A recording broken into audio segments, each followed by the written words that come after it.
Le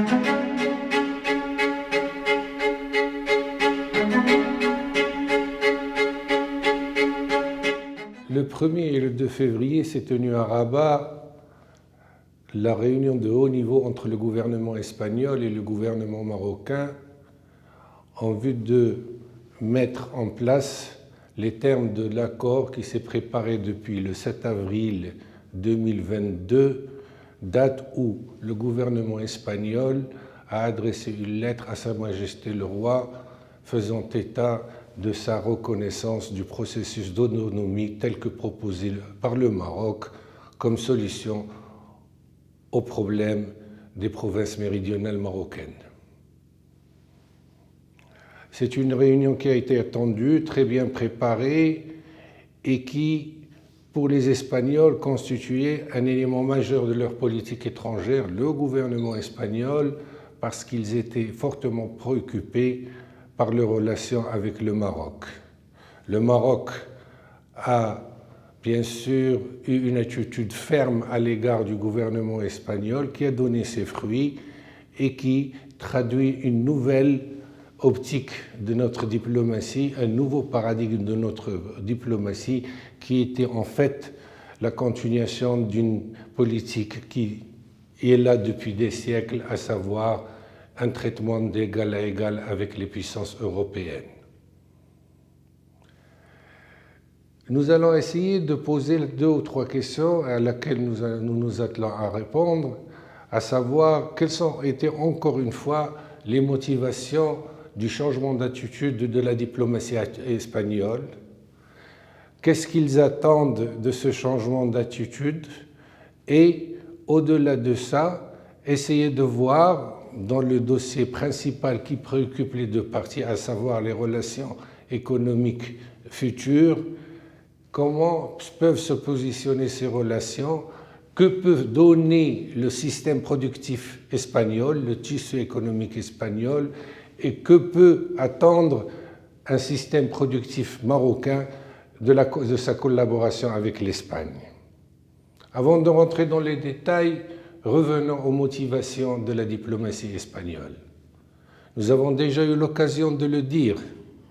La diplomatie espagnole ne se fait pas par les ministres des Affaires étrangères.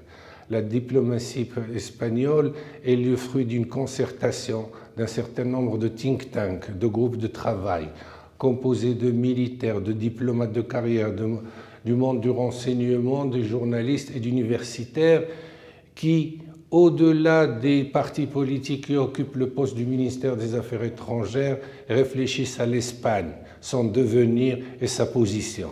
Et prenons en considération le fait majeur que l'Espagne a une doctrine de politique étrangère qui est établie, écrite, à savoir que l'Espagne est d'abord un pays qui appartient au camp occidental.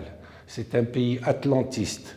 Ça veut dire que c'est un pays qui tient en considération les prises de position des États-Unis d'Amérique dans le domaine politique et qui a, bien sûr, pour assurer son émergence économique, une intégration avec l'Union européenne.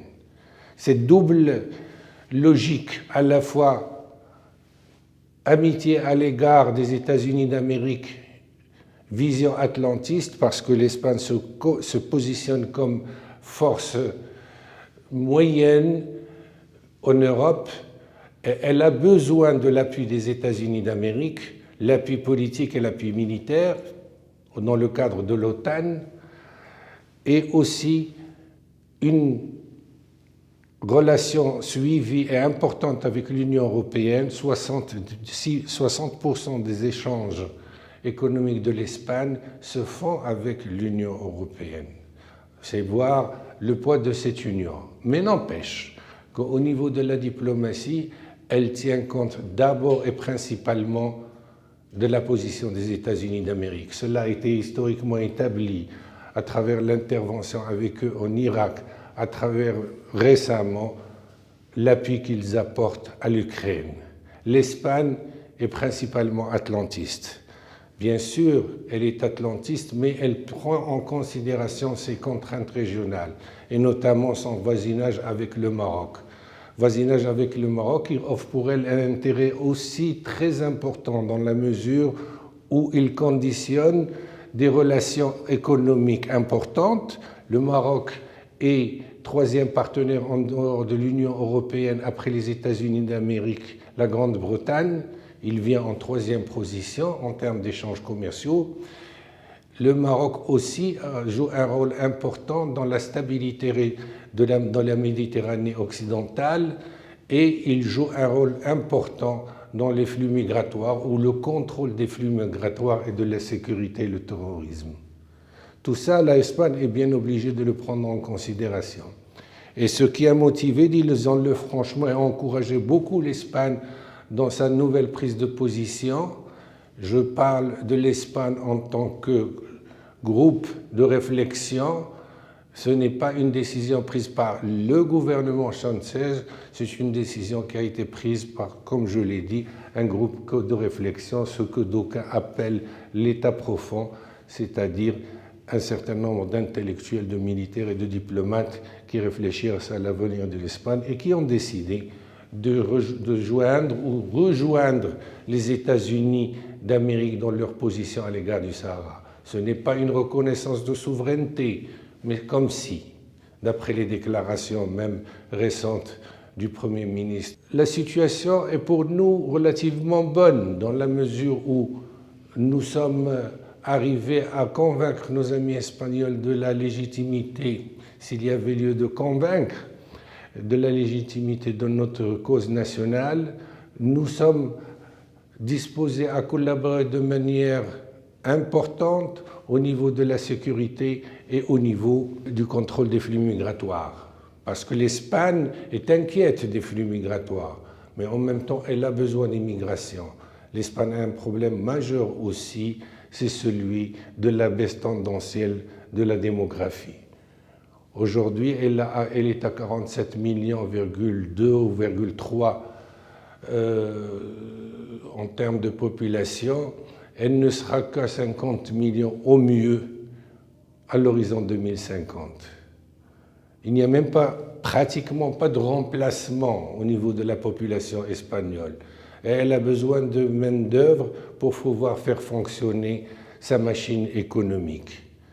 Donc,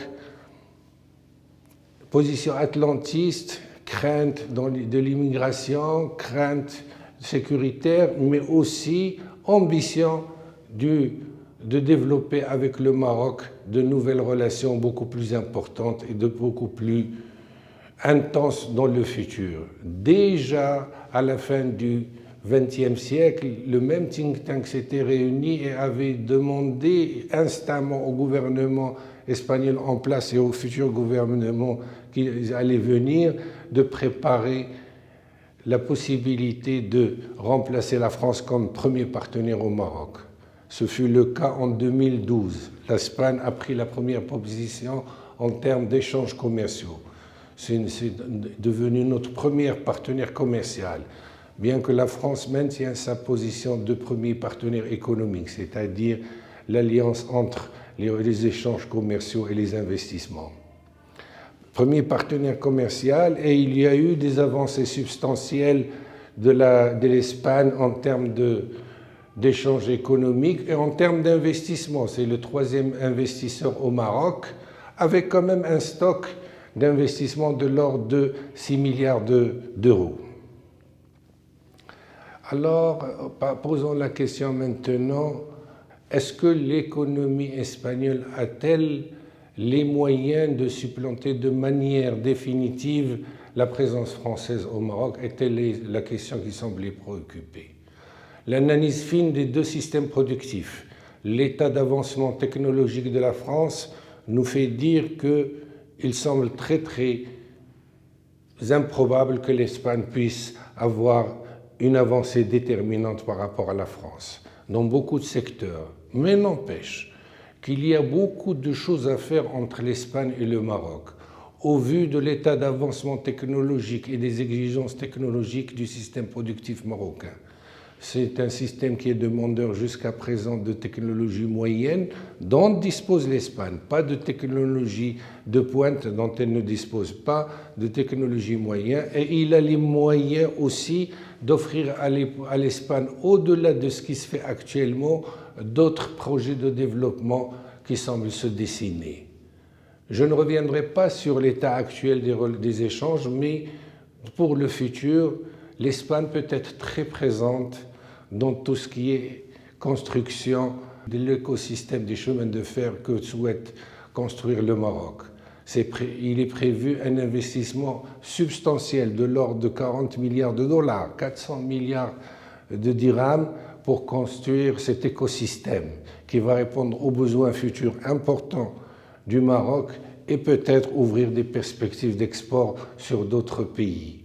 L'Espagne a une avance et une industrie de chemin de fer très performante. Elle a construit plusieurs trains à grande vitesse dans d'autres différents pays, des métros. Un autre domaine où l'Espagne peut, c'est toujours dans le futur, jouer un rôle important.